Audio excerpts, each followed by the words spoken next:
Monsieur Jean-Marc Pizzani, ambassadeur de l'Union européenne au Sénégal, Monsieur Ndoya Tikoum, directeur du bureau régional, représentant du résident du PNUD pour l'Afrique de l'Ouest et du Centre, Monsieur Franck Pascalini, Monsieur Youssou Ndour, président de la Fondation Youssou Ndour pour les industries culturelles et créatives, mon ami, mon frère, Mesdames et Messieurs, honorables invités à vos titres, rangs, grades et qualités. Je suis aujourd'hui ici à double titre, pour ne pas dire même triple. Je représente Monsieur le ministre de la Culture, Monsieur Alioune Sow, qui est aujourd'hui empêché, il est à Cannes. Et donc, à ce titre, je viens le représenter pour cet événement important. Je viens à mon titre personnel en tant que ministre de l'Artisanat et de la Transformation du secteur informel. Et pour le troisième titre, en tant qu'ami et frère de M. Youssou Ndour. Nous voilà encore une fois réunis après les éditions de 2019 et 2021 qui ont accueilli ce qui était convenu d'appeler Forum de Dakar et qui avait réuni des milliers de participants venus de Belgique et d'ailleurs autour du tourisme et des industries culturelles. En ce palais des arts, certains diront temple de Thémis, aujourd'hui reconditionné et que j'appellerai Temple des Arts. Dans rappel de sa mission qui incarne l'ambition des autorités sénégalaises pour le rayonnement du secteur culturel.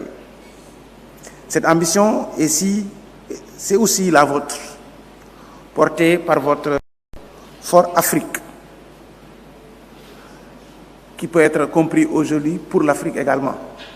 Au-delà du forum, mais il peut être aussi Fort Afrique, c'est-à-dire pour l'Afrique.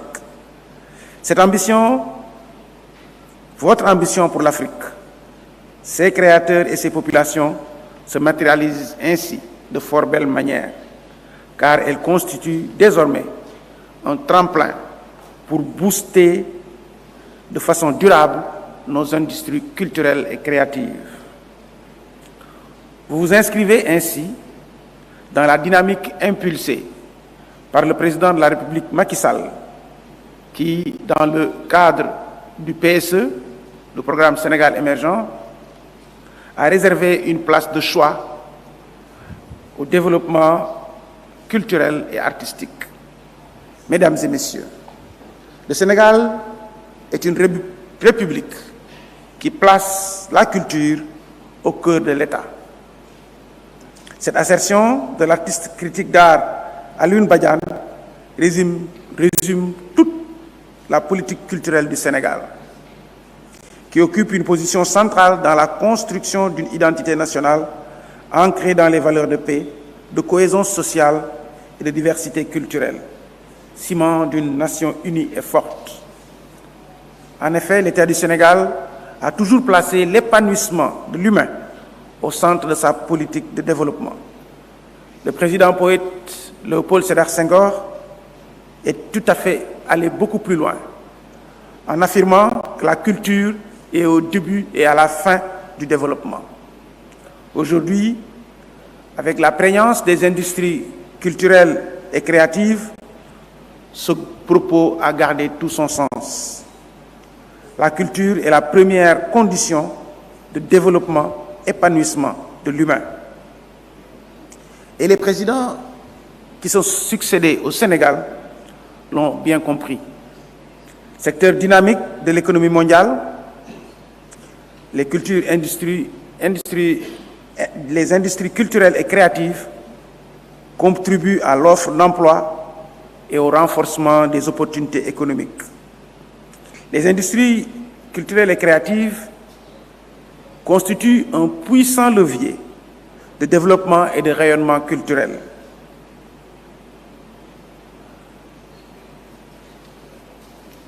En 2017, le secteur employait 1,14 million de personnes, comme l'a si bien dit M. Pizzani,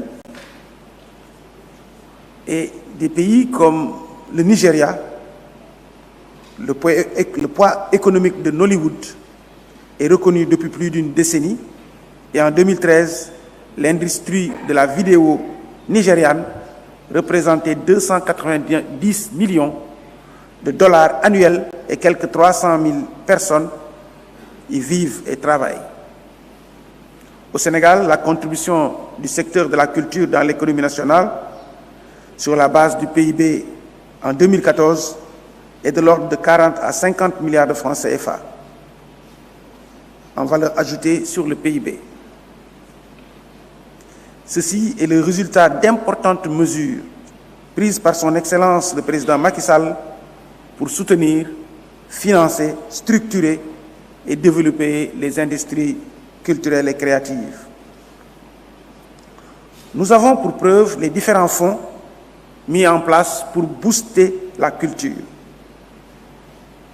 Comme l'a si bien dit un de mes prédécesseurs, le fonds de promotion de l'industrie cinématographique et audiovisuelle, appelé FOPICA, qui est doté d'un budget de 2 milliards, le fonds d'aide à l'édition, avec un budget de 600 millions de francs CFA, le fonds de développement des cultures urbaines, doté d'un budget de 600 millions. Conscient donc de l'impact des industries culturelles et créatives, le président de la République, son Excellence M. Macky Sall, a pris la décision de faire évoluer le fonds de développement des cultures urbaines en fonds de développement des cultures urbaines et industries créatives, avec un budget de 1 milliard de francs CFA. Ce fonds aura pour principal objectif de structurer les industries culturelles et créatives. Dans la même veine, l'État du Sénégal, qui constitue le premier contributeur de la Biennale des arts contemporains de Dakar, a augmenté sa subvention. Par ailleurs, la manufacture des arts sénégalaise des arts décoratifs a également augmenté son chiffre d'affaires. Il est aussi important de souligner la promulgation de la loi sur le statut de l'artiste et des professionnels de la culture qui leur reconnaît le statut de travailleur au sens de l'Organisation internationale du travail. À cela s'ajoute le Sénégal numérique SA, dont le directeur, mon jeune frère et ami, M. Bakhoum, est ici présent,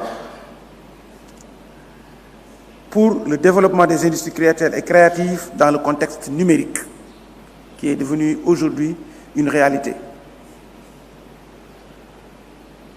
En effet, les arts et la culture sont en perpétuel mouvement. Le numérique a aboli les frontières et a réduit les coûts de démultiplication.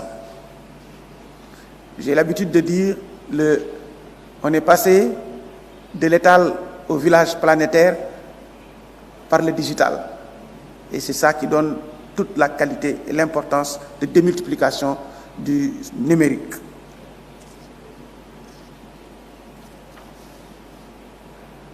Et dans tous les domaines, la place du numérique devient dominante, en ce sens qu'il relance le débat sur les politiques culturelles, les droits d'auteur, la fiscalité propre à la culture, posant ainsi de nouveaux défis de développement pour les industries culturelles et créatives en Afrique. Nous en sommes conscients. La culture, mesdames et messieurs, est une activité économique et elle nécessite certes l'intervention de l'État, mais elle doit être portée par des entreprises fortes et viables. C'est pourquoi je peux profiter de l'occasion qui nous est donnée pour rendre un hommage mérité à M. Youssou Ndour, qui est un pionnier des industries culturelles et créatives au Sénégal, mais en Afrique. mais aussi pour le remercier et le féliciter pour sa volonté constante de contribuer au développement et au rayonnement culturel du Sénégal en particulier, mais de l'Afrique en général. Monsieur le Président de la Fondation Youssou Ndour, chers collègues, votre engagement pour le développement du Sénégal, son rayonnement et celui de l'Afrique, par votre musique en bandoulière, reste de nos jours un des terreaux les plus fertiles pour que l'Afrique puisse asseoir son leadership dans le concert des nations.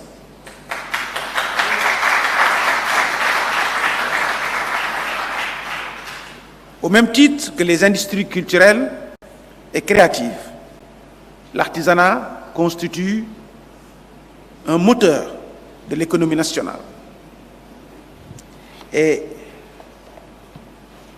non seulement par sa capacité à créer des emplois, mais aussi à accompagner les jeunes par une formation et une installation dans le domaine de l'activité. L'artisanat représente ainsi un vecteur essentiel de la stabilité sociale du Sénégal en donnant aux jeunes Sénégalais des opportunités d'emploi à moindre coût. Comme vous le savez, le démarrage d'activité de l'artisanat est beaucoup moins onéreux que beaucoup d'autres activités. Donc c'est une possibilité qui est donnée aux jeunes par l'artisanat d'avoir l'auto-emploi. L'artisanat représente une seconde chance pour tous les jeunes qui sont particulièrement nombreux et cette chance, ces jeunes sont exclus jusqu'ici du secteur formel,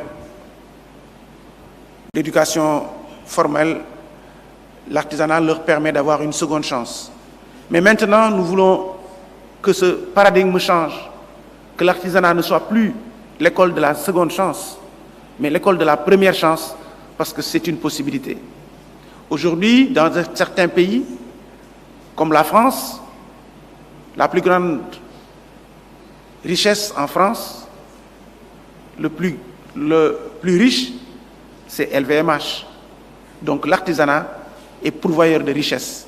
Et c'est le lieu aujourd'hui d'inciter les jeunes à croire à cet artisanat et beaucoup plus à s'investir dans cet artisanat, car c'est non seulement un moteur de création de richesse, mais aussi un moteur de création d'emplois. L'artisanat est le premier créateur d'emplois du Sénégal, avec 1 450 000 acteurs. Il est par ailleurs le premier formateur par l'apprentissage. L'artisanat également permet de perpétuer les valeurs et les savoir-faire ancestraux. Et ainsi, il permet également de lutter contre l'exode rural, mais également l'immigration clandestine, par la création d'emplois, de richesses, mais aussi la valorisation des terroirs. Je voudrais vous exhorter à pérenniser le Forum africain des industries culturelles et créatives, FORAFRIC, et à en faire un véritable cadre d'échange et de partage sur les problématiques, les enjeux du développement des industries créatives et culturelles en Afrique. En souhaitant plein succès à vos travaux, à nos travaux, au nom de son Excellence le Président de la République, Macky Sall, mais également au nom de mon ami et frère, M. Aliou Sow, ministre de la Culture, et au nom de l'ensemble du gouvernement du Sénégal, je déclare FORAFRIC ouvert, FORAFRIC 2023 ouvert. Je vous remercie de votre très aimable attention.